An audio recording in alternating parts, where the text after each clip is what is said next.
ಸಚಿವ ಸಂಪುಟ ವಿಸ್ತರಣೆಯ ಅಸಮಾಧಾನ ದಿನದಿಂದ ದಿನಕ್ಕೆ ಜೋರಾಗ್ತಾ ಇದ್ದು ತಣ್ಣಗಾಗುವ ಲಕ್ಷಣಗಳು ಕಾಣಿಸ್ತಿಲ್ಲ. ಈಗಾಗಲೇ ಅಸಮಾಧಾನಿತರ ಜೊತೆ ಸಿಎಂ ಡಿಕೆ ಶಿವಕುಮಾರ್ ಚರ್ಚೆ ನಡೆಸಿದ್ದಾರೆ. ಸಂಪುಟ ಕಗ್ಗಂಟು ಹಿನ್ನೆಲೆ 2 ದಿನದಲ್ಲಿ ಸಿಎಂ ದೆಹಲಿಗೆ ತೆರಳುವ ಸಾಧ್ಯತೆ ಇದೆ. ನೂತನ ಸಚಿವರಿಗೆ ಖಾತೆ ಹಂಚಿಕೆ, ಖಾಲಿ ಇರುವ ಒಂದು ಸಚಿವ ಸ್ಥಾನ ಭರ್ತಿ ಸೇರಿದಂತೆ ಪ್ರಸಕ್ತ ವಿದ್ಯಮಾನಗಳ ಬಗ್ಗೆ ಚರ್ಚಿಸಲು ಸಿಎಂ ದೆಹಲಿಗೆ ತೆರಳಲಿದ್ದಾರೆ. ಸಿಎಂ ಡಿಕೆ ಶಿವಕುಮಾರ್ ನೇತೃತ್ವದಲ್ಲಿ ಸಂಪುಟ ವಿಸ್ತರಣೆ ಆಗಿದ್ದು ಸಚಿವಾಕಾಂಕ್ಷಿಗಳ ಆಕ್ರೋಶ ಭುಗಿಲೆದ್ದಿದೆ. ಹಲವು ಕಾಂಗ್ರೆಸ್ ಶಾಸಕರು ಸಿಎಂ ಹಾಗೂ ಹೈಕಮಾಂಡ್ ವಿರುದ್ಧ ತೀವ್ರ ಅಸಮಾಧಾನ ವ್ಯಕ್ತಪಡಿಸಿದ್ದಾರೆ. ಈ ಮಧ್ಯೆ ಸಂಜೆ ಸಿಎಂ ಡಿಕೆ ಶಿವಕುಮಾರ್ ಹಾಗೂ ಮಾಜಿ ಸಿಎಂ ಸಿದ್ದರಾಮಯ್ಯ ಭೇಟಿಯಾಗಿ ಚರ್ಚಿಸುವ ಸಾಧ್ಯತೆ ಇದೆ. ನೂತನ ಸಚಿವರಿಗೆ ಖಾತೆ ಹಂಚಿಕೆ ಮತ್ತಿತರ ವಿಚಾರಗಳ ಬಗ್ಗೆ ಸಮಾಲೋಚನೆ ನಡೆಸಲಿದ್ದಾರೆ. ಸಂಪುಟದಲ್ಲಿ ಮಹತ್ವದ ಬದಲಾವಣೆ ಆಗುವ ಸಾಧ್ಯತೆ ಇದೆ. ಸಿದ್ದರಾಮಯ್ಯ ಹಾಗೂ ಹಿರಿಯ ಶಾಸಕರ ವಿರೋಧದ ಬೆನ್ನಲ್ಲೇ ಸಂಪುಟ ಬದಲಾವಣೆಗೆ ಕಾಂಗ್ರೆಸ್ ಚಿಂತನೆ ನಡೆಸಿದೆ. ಕುರುಬ ಕೋಟಾದಡಿಯಲ್ಲಿ ಸಿದ್ದರಾಮಯ್ಯ ಆಪ್ತ ಬಸವರಾಜ ಶಿವಣ್ಣನವರಿಗೆ ಹಾಗೂ ಕೆಎಚ್ ಮುನಿಯಪ್ಪ ಬದಲು ಮಗಳು ರೂಪಾ ಶಶಿಧರ್ಗೆ ಹುದ್ದೆ ನೀಡುವ ನಿರೀಕ್ಷೆ ಇದೆ. ಇನ್ನೊಂದೆಡೆ ಬಳ್ಳಾರಿ ಭಾಗದ ಸಚಿವರೊಬ್ಬರನ್ನ ಕೈಬಿಟ್ಟು ಅನ್ನಪೂರ್ಣ ತುಕಾರಾಂಗೆ ಸ್ಥಾನ ನೀಡುವ ಸಾಧ್ಯತೆ ಇದೆ. ಮುಸ್ಲಿಂ ಕೋಟಾದಲ್ಲೂ ಬದಲಾವಣೆ ಸಾಧ್ಯತೆ ಇದ್ದು ಉತ್ತರ ಕರ್ನಾಟಕ ಭಾಗದ ಮುಸ್ಲಿಂ ಶಾಸಕರಿಗೆ ಸಚಿವ ಸ್ಥಾನ ನೀಡುವ ನಿರೀಕ್ಷೆ ಇದೆ. ಇನ್ನು ಅಸಮಾಧಾನಿತರ ಶಾಸಕರ ವಿಚಾರಕ್ಕೆ ಗೃಹ ಸಚಿವ ಪ್ರಿಯಾಂಕ್ ಖರ್ಗೆ, ಸಚಿವ ಎಚ್.ಸಿ. ಬಾಲಕೃಷ್ಣ, ಸಚಿವ ಲಕ್ಷ್ಮಣ ಸವದಿ ರಿಯಾಕ್ಟ್ ಮಾಡಿದ್ದಾರೆ. ಅಕಸ್ಮಾತ್ ಹೈಕಮಾಂಡ್ ಪಕ್ಷದ ಕೆಲಸ ಮಾಡಿ ಎಂದರೆ ನಾನು ರಾಜೀನಾಮೆ ಕೊಡಲು ಸಿದ್ಧನಿದ್ದೇನೆ ಎಂದಿದ್ದಾರೆ. ಸಚಿವ ಎಚ್.ಸಿ. ಬಾಲಕೃಷ್ಣ ಮಾತನಾಡಿ, ಪಕ್ಷ ಹೇಳಿದ್ರೆ ತ್ಯಾಗಕ್ಕೆ ಸಿದ್ಧ, ಪಕ್ಷ ಮತ್ತು ಸಿಎಂ ನಮಗೆ ಮುಖ್ಯ, ನಾನು ರಾಜೀನಾಮೆಗೂ ಸಿದ್ಧ ಅಂತ ಹೇಳಿದರು. ಉತ್ತರ ಕನ್ನಡ ಜಿಲ್ಲೆಯ ಶಿರಸಿಯಲ್ಲಿ ಸಚಿವ ಲಕ್ಷ್ಮಣ ಸವದಿ ಪ್ರತಿಕ್ರಿಯಿಸಿ, ಹಿರಿಯ ಶಾಸಕರು ಅಸಮಾಧಾನ ಆಗಿಲ್ಲ ಅಂತ ಹೇಳಿದರು. ಅಕಸ್ಮಾತ್ ಹೈಕಮಾಂಡಿಗೆ ಅನಿಸಿದ್ರೆ ಪ್ರಿಯಾಂಕ್ ಖರ್ಗೆ ರಾಜೀನಾಮೆ ಕೊಟ್ಟು ಪಕ್ಷದ ಕೆಲಸ ಮಾಡಬೇಕು ಅಂದರೆ ಎಲ್ಲರೂ ಬದ್ಧರಾಗಬೇಕಾಗ್ತದೆ. ನಾನು ಬದ್ಧನಿದ್ದೇನೆ. ಅದಕ್ಕೆ there is no going back on what high command intends to do. ನಾನೇನು ಹೇಳ್ತಾ ಇದ್ದೀನಿ ಅಂದರೆ ಪಕ್ಷ ನಿರ್ಧಾರ ತಗೊಳ್ಳಿ, ಯಾರಿಗೇನು ಜವಾಬ್ದಾರಿ ಕೊಡಬೇಕು. ನನಗೆ ನಾಳೆ ಪಕ್ಷದ ಜವಾಬ್ದಾರಿ ಕೊಡಬೇಕು ಅಂದರೆ yes, I have to take it up. ಈಗ ಪಕ್ಷದ ಆಶೀರ್ವಾದದಿಂದ, ಜನರ ಆಶೀರ್ವಾದದಿಂದ, ನಮ್ಮ ಕಾರ್ಯಕರ್ತರ ಆಶೀರ್ವಾದದಿಂದ ಇವತ್ತು ನಾನು ನಿಮ್ಮ ಮುಂದೆ ನಿಂತಿದ್ದೀನಿ. ಆಗಿರೋದ್ರಿಂದ ಅವ್ರು ಒಕ್ಕಲಿಗರಾಗಬೇಕು ಅಂದ್ರೆ ನೀವು ರಾಜೀನಾಮೆ ಕೊಡ್ತೀರಾ ಅಂತ ಕೇಳ್ತಾ ಇದ್ದೀರಾ ನೀವು. ನಾನು ಹೈಕಮಾಂಡು ಮುಖ್ಯಮಂತ್ರಿಗಳು ಏನು ಹೇಳ್ತಾರೋ ಅದಕ್ಕೆ ಬದ್ಧ ಇದ್ದೀನಿ. ಒಂದೊಮ್ಮೆ ಅವಕಾಶ ಕೊಡಬೇಕು ಅಂತ ಸಂದರ್ಭದಲ್ಲಿ ತಮಗೆ ತ್ಯಾಗ ಮಾಡಿ ಅಂತಾರೆ, ಆ ತ್ಯಾಗಕ್ಕೂ ಕೂಡ ಸಿದ್ಧರಿದ್ದೀರಿ. ಖಂಡಿತ ಖಂಡಿತ ಖಂಡಿತ. ಪಕ್ಷ ಮುಖ್ಯಮಂತ್ರಿಗಳು ಮುಖ್ಯ, ನನಗೆ ಅಧಿಕಾರ ಮುಖ್ಯ ಅಲ್ಲ. ಸಿದ್ಧ ಇದ್ದೀನಿ. ಸಚಿವರಾಗಿದ್ದೀರಿ, ಇಂಥದ್ದೇ ಖಾತೆ ಬೇಕು ಅನ್ನೋ ನಿರೀಕ್ಷೆಗಳಿದೆಯಾ ಹೇಗೆ ಅಂತ? ಇಲ್ಲ, ನಾವು ನಮ್ಮವರೇ ಮುಖ್ಯಮಂತ್ರಿಗಳು, ನಮಗೇನು ಇಂಥ ಖಾತೆ ಬೇಕು ಅಂತಕ್ಕಂಥದ್ದೇನಿಲ್ಲ. ಅವ್ರು ಯಾವ ಖಾತೆ ಕೊಟ್ಟರು ಕೂಡ ಸರ್ಕಾರಕ್ಕೆ ಗೌರವ ಬರ್ತಕ್ಕಂಥ ರೀತಿಯಲ್ಲಿ ಕೆಲಸ ಮಾಡ್ತೀವಿ. ಬೇರೆ ಬೇರೆ ಹಂತದಲ್ಲಿ ಬೇರೆ ಅವಕಾಶಗಳು ಅವ್ರಿಗೆ ಒದಗಿಸಿಕೊಡುವಂಥದ್ದನ್ನು ಪಕ್ಷ ಮತ್ತು ಸರ್ಕಾರ ಅದನ್ನು ಮಾಡ್ತಾರೆ. ಸ್ವಲ್ಪ ಮಟ್ಟಿಗೆ ಅಸಮಾಧಾನ ಇರ್ತದೆ, 4 ದಿವಸ ಆದ್ಮೇಲೆ ಅದು ಕಡಿಮೆ ಆಗುತ್ತೆ. ಅಸಮಾಧಾನಗಳು ಬರ್ದಿರ್ತದೆ, 4-6 ದಿವಸದಲ್ಲಿ ಬಗೆಹರುತ್ತೆ. ಈಗ ಮಾನ್ಯ ಕೆಲವೊಬ್ಬರು ಶಾಸಕರು ರಾಜೀನಾಮೆನ ಕೊಟ್ಟಿದ್ರು, ವಾಪಸ್ ಕ್ಷೇತ್ರಕ್ಕೆ ಹೋದ್ಮೇಲೆ ಅವರಿಗೆ ಮನವರಿಕೆ ಆಯ್ತು. ಅವರು ಅಸಮಾಧಾನ ಆಗೇ ಇಲ್ಲ, ಸಮಾಧಾನ ಮಾಡೋ ಪ್ರಶ್ನೆ ಇಲ್ಲಿ ಕೇಳ್ತಾ ಇದ್ರಿ ನೀವು. ಈಗ ಎಚ್.ಕೆ. ಪಾಟೀಲ್ ಹಿರಿಯ ನಾಯಕರು, ಅಸಮಾಧಾನ ಎಲ್ಲಿ ವ್ಯಕ್ತಪಡಿಸಿಲ್ಲಲ್ಲ. ವಿಜಯನಗರ ಶಾಸಕ ಎಂ ಕೃಷ್ಣಪ್ಪ ಸಂಪುಟದಲ್ಲಿ ಸಚಿವ ಸ್ಥಾನ ಸಿಗದೇ ಇರುವುದಕ್ಕೆ ಸಿಡಿದೆದ್ದಿದ್ದಾರೆ. ಮಂತ್ರಿಗಿರಿ ಕೊಡಲೇಬೇಕು ಅಂತ ಪಟ್ಟು ಹಿಡಿದಿದ್ದಾರೆ. ಸಿಎಂ ಆಯಿತು, ಪಕ್ಷದ ಉಸ್ತುವಾರಿ ಆಯಿತು, ಕೆಪಿಸಿಸಿ ಅಧ್ಯಕ್ಷ ಹರಿಪ್ರಸಾದ್ ಸಂಧಾನಕ್ಕೂ ಭಕ್ತಿಲ್ಲ, ಸಚಿವ ಸ್ಥಾನ ಬೇಕೇ ಬೇಕು ಅಂತ ಎಂ ಕೃಷ್ಣಪ್ಪ ಪಟ್ಟು ಹಿಡಿದಿದ್ದಾರೆ. ಬೆಳಗ್ಗೆ ಎಂ ಕೃಷ್ಣಪ್ಪ ಮನೆಗೆ ಕೆಪಿಸಿಸಿ ಅಧ್ಯಕ್ಷ ಬಿಕೆ ಹರಿಪ್ರಸಾದ್ ಭೇಟಿ ನೀಡಿದರು. ಯಾವುದೇ ರೀತಿಯ ಅಸಮಾಧಾನ ಇಲ್ಲ. ಇಬ್ಬರೂ ಸಹ ಕಾಂಗ್ರೆಸ್ನಲ್ಲಿ ಕೆಲಸ ಮಾಡಿರೋರು. ಹೈಕಮಾಂಡ್ ಏನು ತೀರ್ಮಾನ ತಗೋತಾರೆ ಅದಕ್ಕೆಲ್ಲ ನಾವು ಬದ್ಧರು ಅಂತ ಹೇಳಿದ್ದಾರೆ. ಅವ್ರಿಗಾಗಿರೋ ನೋವು ಈಗಾಗಲೇ ಸುರ್ಜೇವಾಲಾ ಅವರ ಮುಖಾಂತರ ರಾಹುಲ್ ಗಾಂಧಿ ಅವರು ತಿಳಿಸಿದ್ದಾರೆ. ರಾಹುಲ್ ಗಾಂಧಿ ಅವರು ಇನ್ನು ಕೆಲವು ದಿನದಲ್ಲಿ ಅವ್ರ ಹತ್ರನೇ ನೇರವಾಗಿ ಮಾತಾಡೋ ಅವಕಾಶಗಳಿದೆ. ಅವರೇ ಮಾತಾಡಿ ಅವ್ರನ್ನ ಸಮಾಧಾನ ಮಾಡ್ತಾರೆ ಅನ್ನೋದು ನನ್ನ ನಂಬಿಕೆ. ಅಷ್ಟರವರೆಗೂ ಇವರು ಸಹ ಪಕ್ಷಕ್ಕೆ ಯಾವುದೇ ರೀತಿ ತೊಂದರೆ ಆಗದ ರೀತಿ ನಡ್ಕೊಂಡಿದ್ದಾರೆ. ಅದು ಒಂದು ಬಹಳ ಸಂತೋಷ.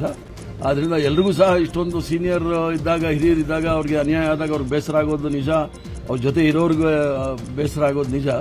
ಆದಷ್ಟು ಅದನ್ನು ತಡ್ಕೊಂಡು ಹೋಗೋಣ ಅಂತ ಹೇಳಿ ಅವರಲ್ಲಿ ಮನವಿ ಮಾಡಿದ್ದೀನಿ. ಸಮಾಧಾನವಾಗಿದ್ದೀನಿ ಅಂತ ಹೇಳಿದ್ದಾರೆ, ಅದೇ ಸಂತೋಷ.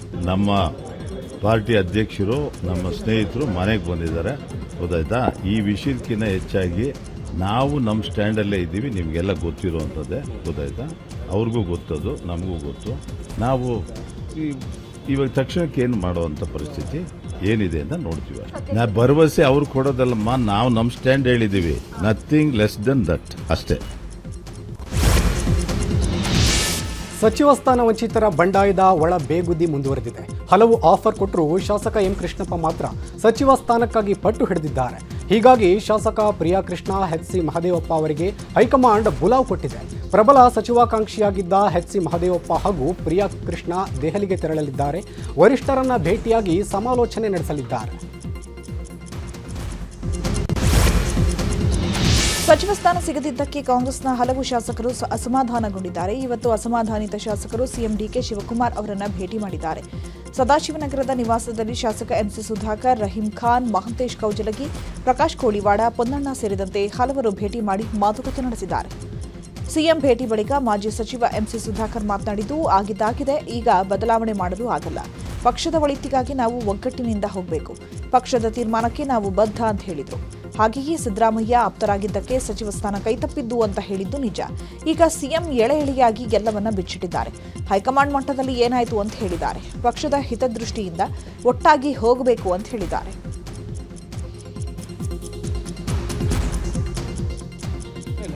ಜವಾಹರ್ ಸಾಹೇಬರು ಮಾತಾಡಿದರು.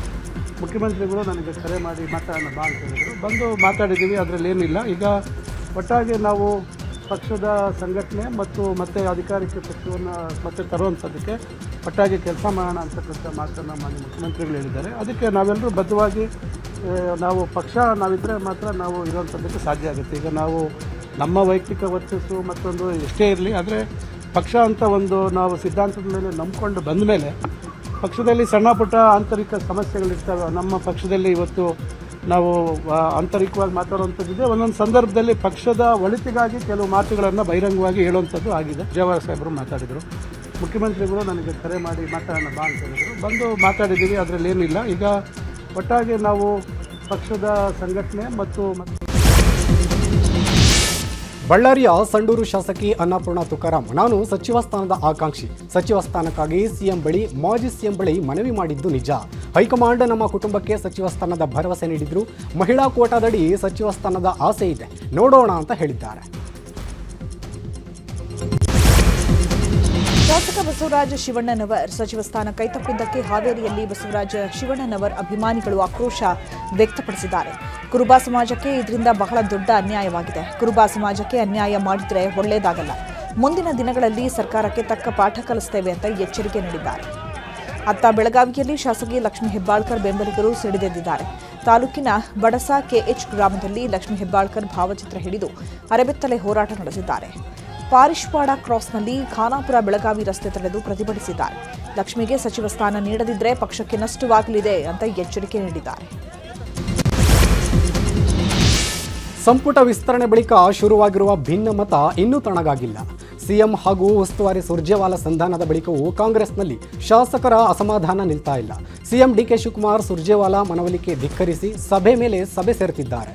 ಇಷ್ಟೇ ಅಲ್ಲ, ಆಗಸ್ಟ್ 13ರಂದು ಕಾಂಗ್ರೆಸ್ ಅಸಮಾಧಾನಿತ ಶಾಸಕರು ಡಿನ್ನರ್ ಮೀಟಿಂಗ್ ಮಾಡಲು ಮುಂದಾಗಿದ್ದಾರೆ. ಬಹುನಿರೀಕ್ಷಿತ ರಾಜ್ಯ ಸಚಿವ ಸಂಪುಟ ವಿಸ್ತರಣೆಯಾಗಿದೆ. ಸಂಪುಟ ವಿಸ್ತರಣೆ ಬಳಿಕ ಮೊದಲ ಸಚಿವ ಸಂಪುಟ ಸಭೆ ಫಿಕ್ಸ್ ಆಗಿದೆ. ಬುಧವಾರ ಮಧ್ಯಾಹ್ನ 12 ಗಂಟೆಗೆ ಮೀಟಿಂಗ್ ನಡೆಯಲಿದೆ. ಅಧಿವೇಶನಕ್ಕೆ ಸಿದ್ಧತೆ ಸೇರಿದಂತೆ ಕೆಲ ಆಡಳಿತಾತ್ಮಕ ವಿಷಯಗಳ ಬಗ್ಗೆ ಚರ್ಚೆ ನಡೆಸಲಾಗುತ್ತೆ. ಆಗಸ್ಟ್ 13ರಿಂದ ವಿಧಾನಮಂಡಲ ಅಧಿವೇಶನ ಪ್ರಾರಂಭವಾಗಲಿದೆ. ಮುಂಗಾರು ಅಧಿವೇಶನಕ್ಕೆ ಪ್ರತಿಪಕ್ಷ ಬಿಜೆಪಿ ಸಿದ್ಧತೆ ಮಾಡಿಕೊಳ್ತಾ ಇದೆ. ಅಧಿವೇಶನ ಪೂರ್ವಭಾವಿ ಕುರಿತು ಬಿಜೆಪಿ ಪ್ರತಿಪಕ್ಷ ನಾಯಕ ಆರ್ ಅಶೋಕ್ ನೇತೃತ್ವದಲ್ಲಿ ಸಭೆ ನಡೆಯಿತು.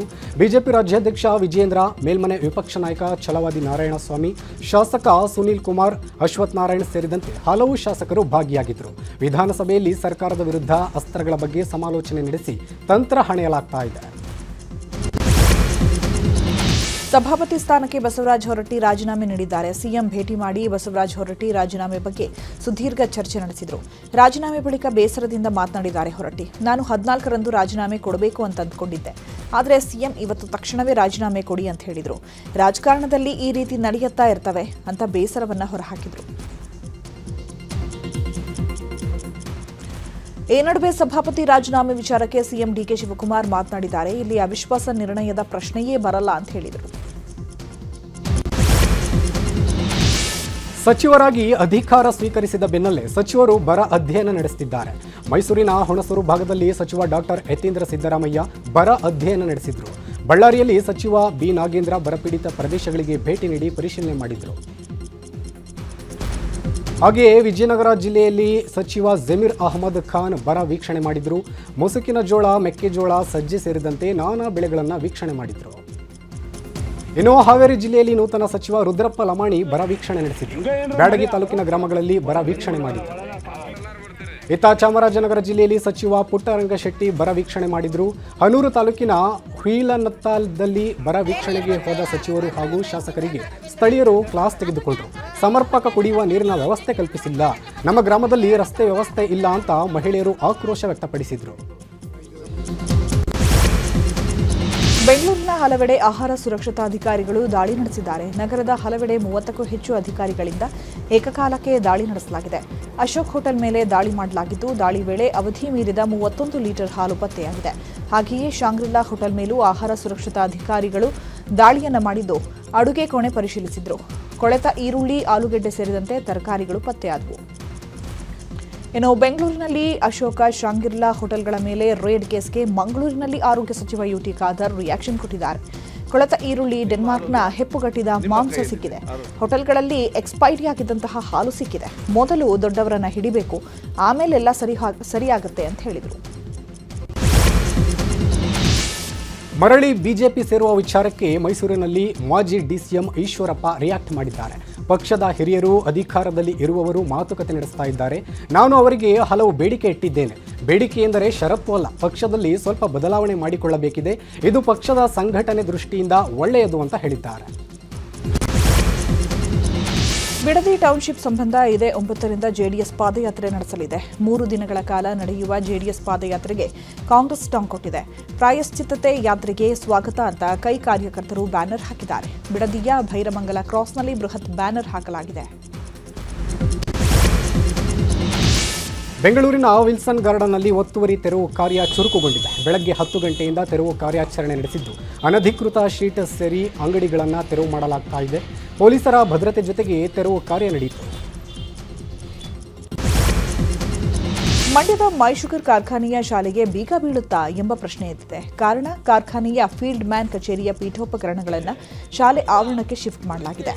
ಅಧ್ಯಕ್ಷ ಗಂಗಾಧರ್ ಅವರ ಈ ನಿರ್ಧಾರಕ್ಕೆ ಹಳೆ ವಿದ್ಯಾರ್ಥಿಗಳು ವಿರೋಧ ಮಾಡಿ ಗಲಾಟೆ ಮಾಡಿದ್ದಾರೆ. ಉಡುಪಿ ಜಿಲ್ಲೆಯ ಬೈಂದೂರು ರೈತರ ಹೋರಾಟಕ್ಕೆ ಅಹಿಂಸಾ ಚೇತನ್ ಬೆಂಬಲ ಸೂಚಿಸಿದ್ದಾರೆ. ಗ್ರಾಮಗಳನ್ನು ಪಟ್ಟಣ ಪಂಚಾಯಿತಿಯಿಂದ ಕೈಬಿಡುವ ಹೋರಾಟಕ್ಕೆ ಬೆಂಬಲ ಸೂಚಿಸಿದ್ದಾರೆ. ಕಳೆದ 1 ವರ್ಷದಿಂದ ಹೋರಾಟ ನಡೆಯುತ್ತಿದ್ದು, ಧರಣಿ ನಡೆಯುತ್ತಿದ್ದ ಸ್ಥಳಕ್ಕೆ ಅಹಿಂಸಾ ಚೇತನ್ ಆಗಮಿಸಿ ರೈತರ ಜೊತೆ ಚರ್ಚೆಯನ್ನ ಮಾಡಿದ್ರು. ಈ ವೇಳೆ ಮಾತನಾಡಿ, ರೈತರ ಬಗ್ಗೆ ಕಾಳಜಿ ಇಲ್ಲ, ರೈತರ ಜೀವನಕ್ಕೆ ನ್ಯಾಯ ಬೇಕು ಅಂತ ಆಗ್ರಹಿಸಿದ್ದಾರೆ. 2025-26ನೇ ಸಾಲಿನ 2ನೇ ಕಂತಿನ ಬೆಳೆ ವಿಮೆ ಪರಿಹಾರ ನೀಡುವಂತೆ ಒತ್ತಾಯಿಸಿ ಕಲಬುರಗಿ ಜಿಲ್ಲೆಯ ಚಿಂಚೋಳಿಯ ಸೂಲೆಪೇಟ್ ಪಟ್ಟಣದ ವೃತ್ತದಲ್ಲಿ ಪ್ರತಿಭಟನೆ ನಡೆಸಲಾಯಿತು. ರಸ್ತೆ ತಡೆ ನಡೆಸಿ ನೂರಾರು ರೈತರು ಆಕ್ರೋಶ ಹೊರಹಾಕಿದ್ರು. ಕೆಲಕಾಲ ಸವಾರರು ಪರದಾಡಬೇಕಾಯಿತು. ಚಿತ್ರದುರ್ಗದ ಚಳ್ಳಕೆರೆ ತಾಲೂಕಿನಲ್ಲಿ ಟೊಮ್ಯಾಟೊ ಬೆಲೆ ಕುಸಿತ ಕಂಡಿದೆ. ಹೀಗಾಗಿ ಚಿಕ್ಕಮ್ಮನಹಳ್ಳಿಯ ಮಾರುಕಟ್ಟೆ ಬಳಿ ಹೆದ್ದಾರಿಗೆ ಟೊಮೆಟೊ ಸುರಿದು ಅನ್ನದಾತರು ಪ್ರತಿಭಟಿಸಿದ್ದಾರೆ. ರಾಷ್ಟ್ರೀಯ ಹೆದ್ದಾರಿ ತಡೆದು ಧಿಕ್ಕಾರ ಕೂಗಿದ್ರು. ರೈತರನ್ನ ಸಮಾಧಾನಪಡಿಸಲು ಪೊಲೀಸರು ಸರ್ಕಸ್ ಮಾಡಿದರು. ಸೋಷಿಯಲ್ ಮೀಡಿಯಾದಲ್ಲಿ ರೀಲ್ಸ್ ನೋಡಿ ಕರ್ನಾಟಕದ ದೇಗುಲದಲ್ಲಿ ಗುಜರಾತ್ ಕಳ್ಳರು ಬೆಳ್ಳಿ ಮೂರ್ತಿ ಕದ್ದಿದ್ದ ಘಟನೆ ನಡೆದಿತ್ತು. ವಿಜಯಪುರ ಜಿಲ್ಲೆ ಮುದ್ದೇಬಿಹಾಳದ ಬಸರಕೋಡಿನ ಪವಾಡ ಬಸವೇಶ್ವರ ದೇಗುಲದಲ್ಲಿ ಕಳೆದ ಜುಲೈ 6ಕ್ಕೆ ಸುಮಾರು 540 ಲಕ್ಷದ ಬೆಳ್ಳಿಯ ಮೂರ್ತಿ ಕದ್ದು ಪರಾರಿಯಾಗಿದ್ದರು 3 ಕಳ್ಳರು. ಸತತ 1 ತಿಂಗಳ ಕಾಲ ತನಿಖೆ ನಡೆಸಿದ ಪೊಲೀಸರು ಗುಜರಾತ್ ಮೂಲದ ಸುರೇಶ್ ಕುಮಾರ ಸೋನಿ, ಬ್ರಹ್ಮಹಾರ ನೇಟ್ ಮತ್ತು ಇಂದ್ರಜಿತ್ ನೇಟ್ನನ್ನು ಬಂಧಿಸಿದ್ದಾರೆ. ಕದ್ದ ಬೆಳ್ಳಿ ಮೂರ್ತಿಯನ್ನು ಕರಗಿಸಿದ್ರು. ಈಗ ಎಲ್ಲ ಬೆಳ್ಳಿಯನ್ನು ಸೀಸ್ ಮಾಡಲಾಗಿದೆ. ಬೆಳಗಾವಿ ಜಿಲ್ಲೆಯ ಬೈಲಹೊಂಗಲ ಪಟ್ಟಣದಲ್ಲಿ ರೌಡಿ ಶೀಟರ್ ಶಿವಾನಂದ ಅರೆಸ್ಟ್ ಆಗಿದ್ದಾನೆ. ಸರ್ಕಾರಿ ಅಧಿಕಾರಿಗಳ ಮೇಲೆ ಸುಳ್ಳು ಜಾತಿ ನಿಂದನೆ ಪ್ರಕರಣ ದಾಖಲಿಸುವಂತೆ ಬೆದರಿಕೆ ಆರೋಪ ಇವನ ಮೇಲಿತ್ತು. ವಿವಿಧ ಸಂಘ ಸಂಸ್ಥೆಗಳಲ್ಲಿ ಫೋರ್ಜರಿ ಸಹಿ ಮಾಡಿ ಹಣ ತೆಗೆದುಕೊಂಡಿದ್ದಕ್ಕೆ ಈತನ ಬೆದರಿಕೆ ಹಾಕಿದ್ದ. ಸಚಿವ ಶರಣಪ್ರಕಾಶ್ ಪಾಟೀಲ್ ಅವರ ಸ್ವಕ್ಷೇತ್ರದಲ್ಲಿ ಅಂತ್ಯಕ್ರಿಯೆ ಮಾಡೋಕ್ಕೂ ಸಂಕಷ್ಟ ಇದೆ. ಕಲಬುರಗಿ ಜಿಲ್ಲೆಯ ಸೇಡಂನಲ್ಲಿ ಅಂತ್ಯಕ್ರಿಯೆಗೂ ಪರದಾಡುವಂತಾಗಿದೆ. ಸತ್ತವನ ಅಂತ್ಯಕ್ರಿಯೆಗೆ ಪ್ರಾಣ ಪಣಕ್ಕಿಟ್ಟು ತೆರಳಬೇಕಾದ ದುಸ್ಥಿತಿ ಇದೆ. ಮತ್ತೆ ಒಂದಾಗ್ತಿದ್ದಾರೆ ತಮಿಳುನಾಡು ಸಿಎಂ ವಿಜಯ್ ಹಾಗೂ ಪತ್ನಿ ಸಂಗೀತ. ಡಿವೋರ್ಸ್ ಕೇಸ್ನ ಅರ್ಜಿ ವಾಪಸ್ ಪಡೆದಿದ್ದಾರೆ. ವಿಜಯ್ ಪತ್ನಿ ಸಂಗೀತ 1999ರ ಆಗಸ್ಟ್ನಲ್ಲಿ ವಿವಾಹವಾಗಿದ್ದ ಈ ದಂಪತಿಗೆ ಮಗ ಜೇಸನ್ ಸಂಜಯ್ ಹಾಗೂ ಮಗಳು ದಿವ್ಯಾ ಶೇಷ ಮಕ್ಕಳಿದ್ದಾರೆ.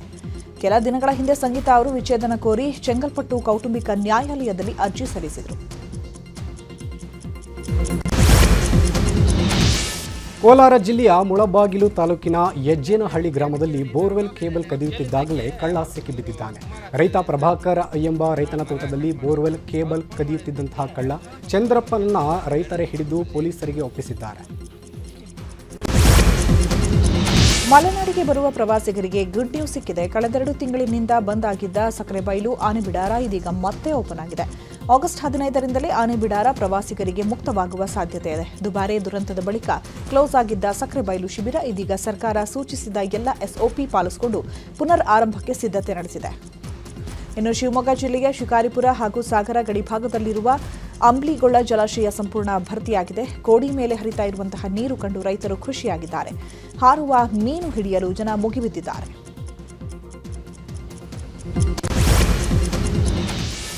ಬೆಂಗಳೂರಿನ ಸಪ್ತಗಿರಿ ಯೂನಿವರ್ಸಿಟಿಯಲ್ಲಿ ಇಂಟರ್ನ್ಯಾಷನಲ್ I-12 HR ಡ್ರೈವ್ ಹಾಗೂ ವೈಬ್ ಕೋಡಿಂಗ್ ಹ್ಯಾಕಥಾನ್ ಯಶಸ್ವಿಯಾಗಿದೆ. ಅಂತಾರಾಷ್ಟ್ರೀಯ ಖ್ಯಾತಿಯ ಶಿಕ್ಷಣ ತಜ್ಞರು, ಉದ್ಯಮಿಗಳು, ಸಂಶೋಧಕರು ಹಾಗೂ ತಂತ್ರಜ್ಞಾನ ಪರಿಣತರು ಒಟ್ಟಾಗಿ ಸೇರಿದ್ರು.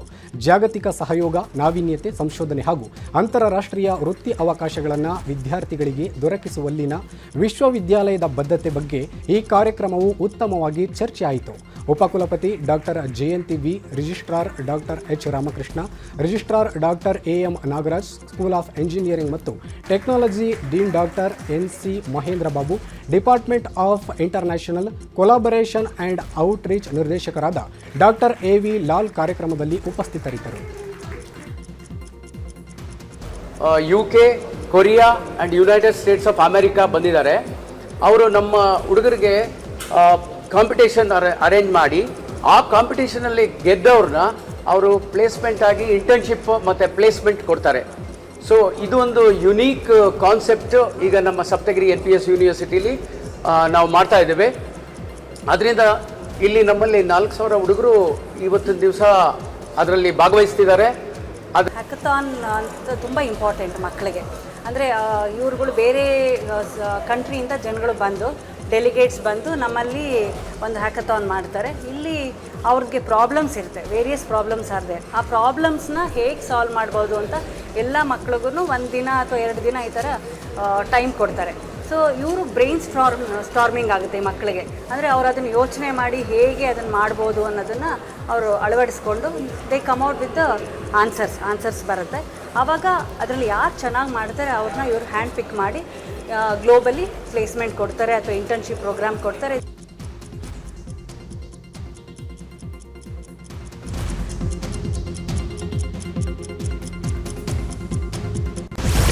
ಎಬಿವಿಪಿ ವಿದ್ಯಾರ್ಥಿಗಳಿಂದ ಮುಖ್ಯಮಂತ್ರಿ ಮನೆ ಚಲೋ ಹಮ್ಮಿಕೊಳ್ಳಲಾಗಿತ್ತು. ಸಿಎಂ ಮನೆಗೆ ಮುತ್ತಿಗೆ ಹಾಕೋದಕ್ಕೆ ಪ್ರತಿಭಟನಾಕಾರರು ತೆರಳಿದ್ರು. ಪೊಲೀಸರು ಕಾರ್ಯಕರ್ತರ ನಡುವೆ ನೂಕಾಟ, ತಳ್ಳಾಟ ನಡೆದಿದೆ. ಎಬಿವಿಪಿ ವಿದ್ಯಾರ್ಥಿಗಳಿಂದ ಮುಖ್ಯಮಂತ್ರಿ ಮನೆ ಚಲೋ ಹಮ್ಮಿಕೊಳ್ಳಲಾಗಿತ್ತು. ಈತ ಸಂದರ್ಭದಲ್ಲಿ ವಿದ್ಯಾರ್ಥಿಗಳು ಏಕಾಏಕಿ ಸಿಎಂ ಮನೆಗೆ ಮುತ್ತಿಗೆ ಹಾಕೋದಕ್ಕೆ ತೆರಳಿದಂತಹ ಸಂದರ್ಭದಲ್ಲಿ ಪ್ರತಿಭಟನಾಕಾರರನ್ನ ಪೊಲೀಸರು ತಡೆ ಹಿಡಿದಿದ್ದಾರೆ. ಕಾರ್ಯಕರ್ತರು ಹಾಗೂ ಪೊಲೀಸರ ನಡುವೆ ನೂಕಾಟ, ತಳ್ಳಾಟ ನಡೆದಿದೆ. ರಸ್ತೆ ಮಧ್ಯೆ ಮಲಗಿ ಪ್ರತಿಭಟನೆ ಮಾಡಲಾಗ್ತಿತ್ತು. ಹೈ ಡ್ರಾಮಾ ಕೂಡ ಮಾಡಿದ್ದಾರೆ ಕಾರ್ಯಕರ್ತರು. ಈ ಹೈ ಡ್ರಾಮಾದ ಸಮಯದಲ್ಲಿ ಪೊಲೀಸರು ಒಂದಷ್ಟು ಮಂದಿಯನ್ನ ವಶಪಡಿಸಿಕೊಂಡಿದ್ದಾರೆ. ಬೆಂಗಳೂರಿನ ಫ್ರೀಡಂ ಪಾರ್ಕ್ನಲ್ಲಿ ಹೈ ಡ್ರಾಮಾ ನಡೆದಿದೆ. ಕೆಪಿಎಸ್ಸಿ ಹಗರಣದ ತನಿಖೆ ಸಿಬಿಐಗೆ ವಹಿಸುವಂತೆ ಆಗ್ರಹಿಸಿ ಎಬಿವಿಪಿ ವಿದ್ಯಾರ್ಥಿಗಳು ಫ್ರೀಡಂ ಪಾರ್ಕ್ನಲ್ಲಿ ಪ್ರತಿಭಟನೆಯನ್ನು ನಡೆಸ್ತಾ ಇದ್ರು. ಜೊತೆಗೆ ಮುಖ್ಯಮಂತ್ರಿ ಮನೆ ಚಲೋ ಅನ್ನ ಕೂಡ ಹಮ್ಮಿಕೊಳ್ಳಲಾಗಿತ್ತು. ಏಕಾಏಕಿ ವಿದ್ಯಾರ್ಥಿಗಳು ಸಿಎಂ ಮನೆಗೆ ಮುತ್ತಿಗೆ ಹಾಕಬೇಕು ಅಂತ ಹೇಳಿ ಮುಂದಾಗಿದ್ದಾರೆ. ಆ ಸಂದರ್ಭದಲ್ಲಿ ಪೊಲೀಸರು ವಿದ್ಯಾರ್ಥಿಗಳನ್ನ ತಡೆ ಹಿಡಿದಿದ್ದಾರೆ. ಜೊತೆಗೆ ಪೊಲೀಸರು ಹಾಗೆ ಕಾರ್ಯಕರ್ತರ ನಡುವೆ ತಳ್ಳಾಟ, ನೂಕಾಟ ಆಗಿದೆ. ಈ ಸಂದರ್ಭದಲ್ಲಿ ಒಂದಷ್ಟು ಮಂದಿಯನ್ನ ಪೊಲೀಸರು ವಶಪಡಿಸಿಕೊಂಡಿದ್ದಾರೆ. ಕೆಪಿಎಸ್ಸಿ ಹಗರಣದ ತನಿಖೆ ಸಿಬಿಐಗೆ ವಹಿಸುವಂತೆ ಆಗ್ರಹಿಸಲಾಗ್ತಿತ್ತು. ಎಬಿವಿಪಿ ಕಾರ್ಯಕರ್ತರನ್ನ ಪೊಲೀಸರು ವಶಪಡಿಸಿಕೊಂಡಿದ್ದಾರೆ. 3ನೇ ದಿನಕ್ಕೆ ಕಾಲಿಟ್ಟಿದೆ ಕೆಪಿಎಸ್ಸಿ ವಿರುದ್ಧದ ಹೋರಾಟ. ಯಾಕಂದ್ರೆ ವಿದ್ಯಾರ್ಥಿಗಳಿಗೆ ಅನ್ಯಾಯ ಆಗಿದೆ, ಪೇಪರ್ ಲೀಕ್ ಆಗಿದೆ. ಹಾಗಾಗಿ ಒಂದಷ್ಟು ಕ್ರಮಗಳನ್ನು ಸರ್ಕಾರ ಕೈಗೊಳ್ಳಲೇಬೇಕು ಅಂತ ಹೇಳಿ ಒಂದಷ್ಟು ಬೇಡಿಕೆಗಳನ್ನು ವಿದ್ಯಾರ್ಥಿಗಳು ಸರ್ಕಾರದ ಮುಂದಿಟ್ಟು ಪ್ರತಿಭಟನೆಯನ್ನು ನಡೆಸ್ತಾ ಇದ್ರು.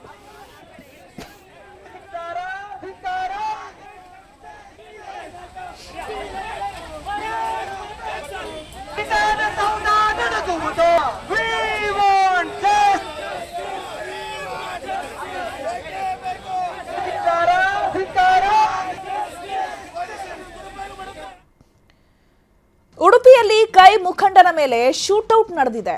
ಗುಂಡಿನ ದಾಳಿಯಲ್ಲಿ ಉದ್ಯಮಿ ಡೇವಿಡ್ ಡಿಸೋಜಾ ಸಾವನ್ನಪ್ಪಿದ್ದಾರೆ. ಹಂತಕರ ಪತ್ತೆಗೆ ಪೊಲೀಸರು ಈಗ ಹುಡುಕಾಟವನ್ನು ನಡೆಸ್ತಾ ಇದ್ದಾರೆ. ಉಡುಪಿಯಲ್ಲಿ ನಡೆದಿರುವಂತಹ ಘಟನೆ ಇದು. ಉಡುಪಿಯಲ್ಲಿ ಕೈ ಮುಖಂಡನ ಮೇಲೆ ಶೂಟೌಟ್ ಮಾಡಲಾಗಿದೆ.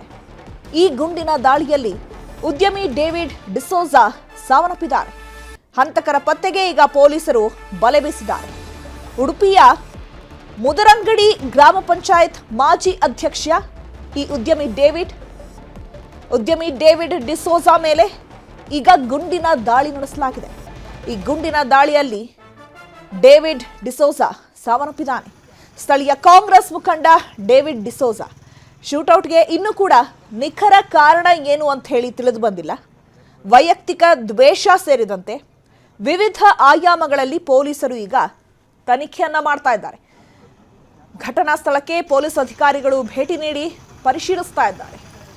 ಇವತ್ತು ಉಡುಪಿಯಲ್ಲಿ ನಡೆದಿರುವಂತಹ ಶೂಟೌಟ್ ಇದು. ಹಾಡಹಗಲೇ ನಡೆದಿರುವಂತಹ ಶೂಟೌಟ್.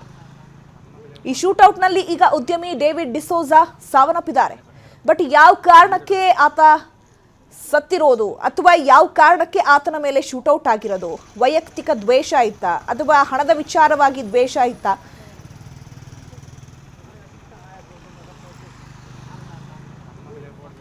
ಈ ಬಗ್ಗೆ ಮತ್ತಷ್ಟು ಮಾಹಿತಿಯನ್ನ ಕೊಡ್ತಾರೆ ನಮ್ಮ ಪ್ರತಿನಿಧಿ ಗಣೇಶ್. ಫೋನ್ ಸಂಪರ್ಕದಲ್ಲಿ ಜಾಯ್ನ್ ಆಗಿದ್ದಾರೆ. ಗಣೇಶ್, ಎಷ್ಟೊತ್ತಿಗೆ ಹೇಗಾಯ್ತು ಈ ಘಟನೆ?